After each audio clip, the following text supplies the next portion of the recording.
my title here at American Sky is the Taproom Manager. Well, we do the events about every 3 months, and that is to really try and drum up some of the business that we don't normally have, but it's also a way to let a lot of our regular clientele to come and celebrate with us on our, our successes, or for example, the dogfight release party today. This is something that we've been working really hard on now for quite some time, and so it's a way for everybody to come and celebrate with us that we've accomplished this great beer and bottled it in a way that we haven't bottled it before. So we like to celebrate and make a big ordeal about it. I do most of the cleaning and type stuff, so it's kind of like a cellar manager is what they call me. So I take care of the beer from the time Greggy brews it until we bottle it or keg it.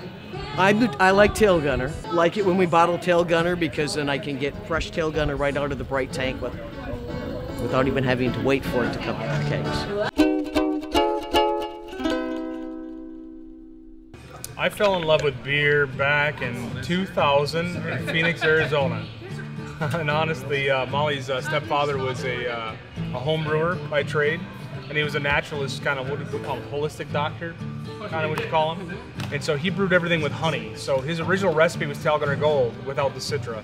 It's the first beer I brewed, and we brewed it out of extract, and we smoked a cigar afterwards. I thought, this is the life, right? We're in Phoenix, it's like 90 degrees and it's December, and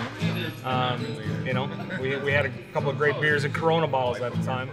And unfortunately, he passed away from bone cancer in 2003. I inherited his brewing equipment, and then I just as an engineer, fell in love with the whole trade of brewing. I had an idea and Molly had a vision, so that's kind of how it all came together. Yeah, I would say that Greg is he doesn't dabble in hobbies, he just dives head on in. So brewing was one of his hobbies that just stuck. And, I just thought that this shall too pass, like many others that he had. And he just got more and more interested. He was ordering every single book and magazine that was out there. He was reading every single article that he could to gain any knowledge that he could get his hands on in the craft beer industry, and it was growing. Greg's dream was to open up a brewery. We knew that the craft beer industry was booming, but we also wanted the brewery to stand for something larger. His grandfather was in World War II. My grandfather was a tail gunner, hence the name for tail gunner. And Greg enlisted in the Army National Guard when he was in college. And Greg had always had this very patriotic background. Like I said, he's done a lot of different hobbies. He's also used to be a pilot recreationally. He loved vintage airplanes. So when we moved back from Ireland and we decided that we wanted to open up the brewery, honestly, there was a bit of a discord going on with the American Patriotism. We were nearly, a year or two into the most recent war, and we just thought, look, we have a lot to be proud of. There's a lot of people who are fighting for our freedom, and we wanted to make sure that we stood for something bigger and that we thanked everybody who has fought for our freedom and who has sacrificed, and hence American Sky evolved. Yeah, I think the beer reflects American Sky just because it's American, right? So it's using American hops and American grain, although blending with old world German grains. So Dogfight is an example of a German grain style, but just trying to keep the American theme in there. So the names Amber Salute, USA IPA, Tail Gunner Gold, Dogfight, all represent Americana, along with our wall. We donate money to the Fisher House Foundation for every photo on the wall, and that's an intent to pay back to our veterans as a thank you. And today is Armed Services Day, by the way. This was when my grandpa was serving in Korea. He was a truck driver, a water truck driver, serving on the front line.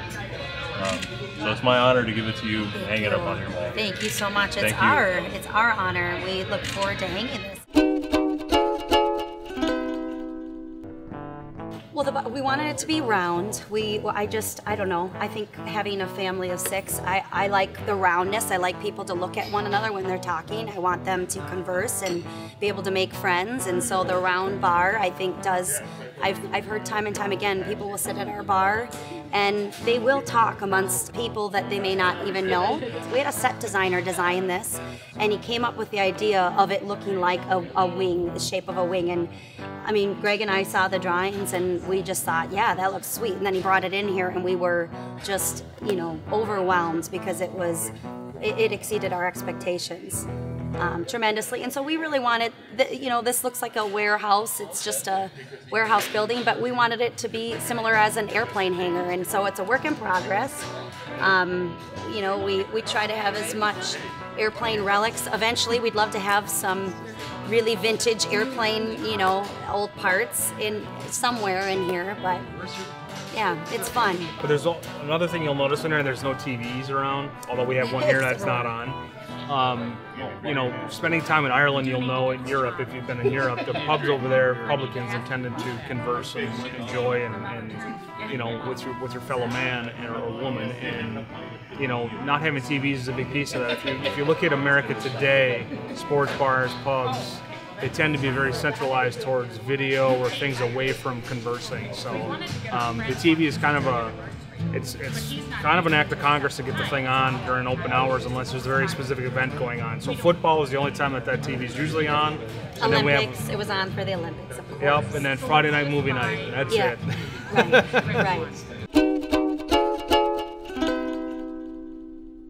Right. Tail Gunner, I jokingly call it our bill-paying beer because that's one that sells the best in the market. As far as the tap room goes, though, Tail Gunner is our best seller come summer. But in the winter, either our American Velvet Coffee Stout or our Russian Imperial Stout, Sneak Attack, those are probably our best sellers in the tap room. Greg loves overwhelmingly flavorful beer, and the flagships were meant to be crossovers. We also do the Bomber series, which are more to be like your craftier. We do those seasonally. We do those every 3 months. We have different beers that we offer. We just bottled our first Bomber series, and then we have single engine series that we do. That is, we have 6 different beers that we release once a year, and that's one of them today that we released is the Dogfight, the Sriracha Ace, and that allows, it's more actually kind of for Greg, because Greg gets to do exactly what he loves to do, and he gets to, and I think he does tailor it as to what other, you know, what the masses are looking for. But it's a way to experiment, still stay with our flagships that are very sessionable and drinkable beers, but also do something different as well. I mean, we don't want to just be doing just one thing. I love Tail Gunner Gold. The Tail Gunner Gold is a great experiment in something that's got a ton of flavor but isn't hoppy, right? And I think it's our biggest seller, and that's why, because it's got Citra. You get grapefruit, people aren't like, whoa, this thing's all bitter and weird, and you know, so I think it's actually more, it's awesome because it's almost like a shandy style of beer. Amber's very mellow, kind of, you know, in that genre. Now I'm designing beers a little bit more aggressive, so the USA, so hop forward is exactly it, right? I love the dry hop. I'm a big fan of dry hopping and crazy off hops. I mean, there's a ton of cool hops out there. Sriracha Ace. There's no brewery, I don't think, in 4 states that uses Sriracha Ace, but we do. And that's just because we love stuff that's unique and new, and that's a bit about what we're about. So. I know we have a American Sweetheart, which is our peanut butter chocolate stout that comes out every February for Valentine's Day, and I shouldn't say every. It came out 2 years, but it feels like it's been forever. 10 years in a row. Yeah, but I think that there is a pressure to do something different, but you also can't forget who you are and who you want to be as a brewery.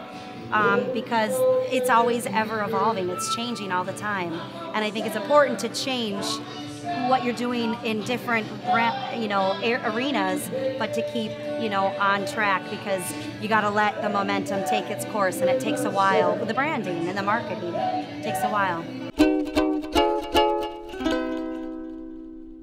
Because Greg makes great beer, so you might as well come, and you need to support local breweries. I mean, I think that's a big thing, is to support local things.